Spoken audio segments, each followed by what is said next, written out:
15 August ঘিরে সজীব ওয়াজেদ জয়ের ডাকে সাড়া দিয়ে রাজধানীর ধানমন্ডি 32 নম্বরে আওয়ামী লীগের কোনো নেতাকর্মীকে শ্রদ্ধা জানাতে দেখা যায়নি। তবে সকালে একজন নারী ও এক রিকশা চালক ফুল দিয়ে শ্রদ্ধা জানাতে গেলে তাদেরকে পুলিশে সোপর্দ করে সাধারণ জনতা। আরও জানাচ্ছেন মহসিন কবির। 15 আগস্ট এলেই প্রতি বছর আওয়ামী লীগের নেতাকর্মীদের ঢল নামত ধানমন্ডির 32 নম্বরে। কিন্তু 2024-এর পট পরিবর্তনে পাল্টে গেছে সেই দৃশ্যপট। একেবারে শুনশান নীরবতা এখানে।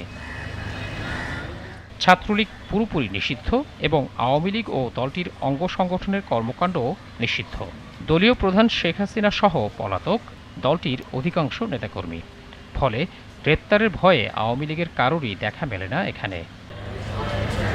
যদিও এর আগে সামাজিক যোগাযোগ মাধ্যম ফেসবুকে শেখ হাসিনার পুত্র সজীব ওয়াজেদ জয় 15 আগস্ট উপলক্ষে নেতাকর্মীদের ধানমন্ডিতে শ্রদ্ধা জানাতে যাওয়ার আহ্বান জানান।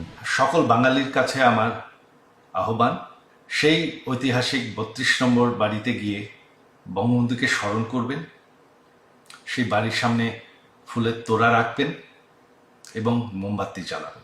কিন্তু তার সেই ডাকে সাড়া দেননি কোনো নেতাকর্মী। তবে শুক্রবার সকালের দিকে এক নারী ফুল হাতে 32 নম্বরের দিকে গেলে তাকে ঘিরে ধরে বিক্ষুব্ধ জনতা। এ সময় কিছুটা উত্তেজনা সৃষ্টি হয়।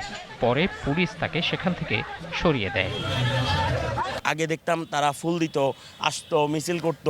এইবার হচ্ছে তারা কতটা ভীতু হইলে এই কাজটা করতে পারে। দলীয় কোনো পদপদবিওয়ালা কোনো নেতাকর্মী আছে আপনারা কি দেখেছেন? নিরীহ লোকগুলোকে পাঠাচ্ছে যাতে করে এখানে একটা উচ্ছৃঙ্খলা তৈরি হয়। দুপুরের দিকে এক রিকশাওয়ালা ভেতরে প্রবেশের চেষ্টা করলে আবারও উত্তেজনা তৈরি হয়।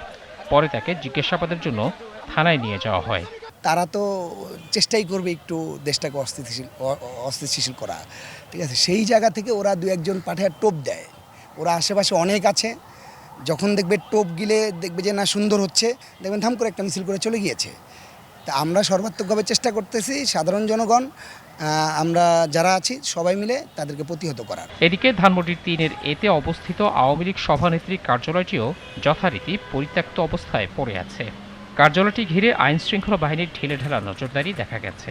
এছাড়া 15 আগস্ট ঘিরে রাজধানীর কোথাও আওয়ামী লীগের কোনো ধরনের কর্মকাণ্ড চোখে পড়েনি। মহসিন কবির, জিটিভি নিউজ, ঢাকা।